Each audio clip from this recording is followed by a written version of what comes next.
Europe की तहज़ीब में डूबा हुआ आज का नौजवान वो ये समझता है कि जहाँ पर वो चल रहा है वो रास्ता ठीक है और जहाँ पर उसके बुज़ुर्ग थे वो रास्ता गलत है।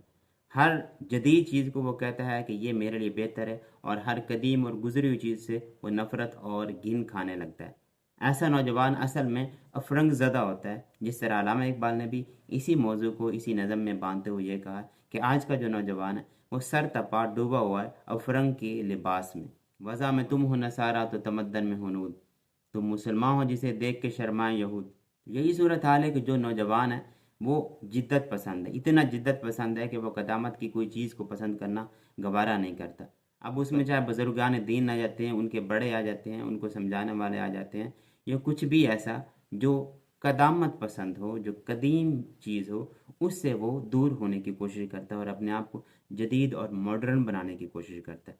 तो इस बारे में अल्लामा इकबाल ये कहते हैं, तेरा वजूद सरापा तजल्ली अफरंग, कि तू वहाँ के अमारत गरों की है तामीर, मगर ये पैकर खाकी खुदी से है खाली, फ़कत नियाम है तू ज़र निगार बेशमीर। तेरी निगाह में साबित नहीं खुदा का वजूद, मेरी निगाह में साबित नहीं वजूद तेरा। वजूद क्या है? फ़कत जौहर खुदी की नमूद, कर अपनी फ़िक्र कि जौहर है बेनमूद तेरा। कहते हैं कि तेरा वजूद जो है सर तपा अफरंगियों की तजल्ली नज़र आता है। सर तपा तो अंग्रेज़ नज़र आता है, अफरंगी नज़र आता है। तुम्हारे अंदर मुसलमानों वाला वो गेटअप ही नहीं है।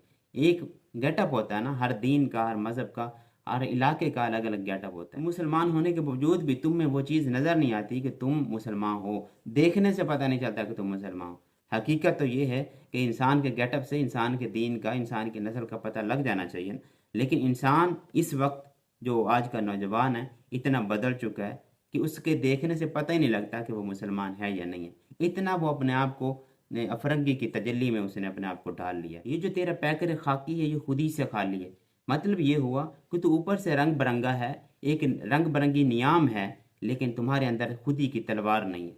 तो खुदी की तलवार ही एक ऐसी चीज़ है जो हर तरह के बातिल को काट सकती है, लेकिन तुमने तो अपने आप को खुद ही बातिल बना लिया। तुमको देख के पता नहीं चलता कि तुम मुसलमान हो या नहीं हो।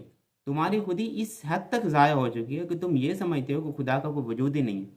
अगर तुम ये समझते हो, क्योंकि हर एक चीज़ में खुदा का नमूद है, लेकिन इसके बावजूद भी अगर तुम्हारी आंखों पर इतना पर्दा पड़ चुका है, तुम्हारी अकल पर इतने पर्दा पड़ चुका है, तुम समझते हो कि खुदा का वजूद ही नहीं है, तो अगर ये चीज़ है कि सारी चीज़ें देखने के बावजूद, सारे खुदा के नज़ारे देखने के बावजूद, सारी खुदा की तजल्लियाँ देखने के बावजूद भी अगर तुम फिर भी इस बात का इनकार कर रहे हो, तो हकीकत में तुम खुद अपनी ज़ात का इनकार कर रहे हो, क्योंकि मेरी नज़र में फिर तुम्हारा भी कोई वजूद नहीं है। अगर तुम्हें सारी दुनिया बनी हुई नज़र नहीं आती, जो अल्लाह ताला की तख्लीक है, सारी दुनिया तुम्हारी आंखों के सामने है, अगर वो तुम्हें नज़र नहीं आती, तुम कहते हो कि खुदा नहीं है, तो फिर इसका मतलब है कि तुम खुद भी नहीं हो, तुम्हारा भी कोई वजूद नहीं है। मैं तुम्हारे वजूद को तस्लीम ही नहीं करता। वजूद क्या है?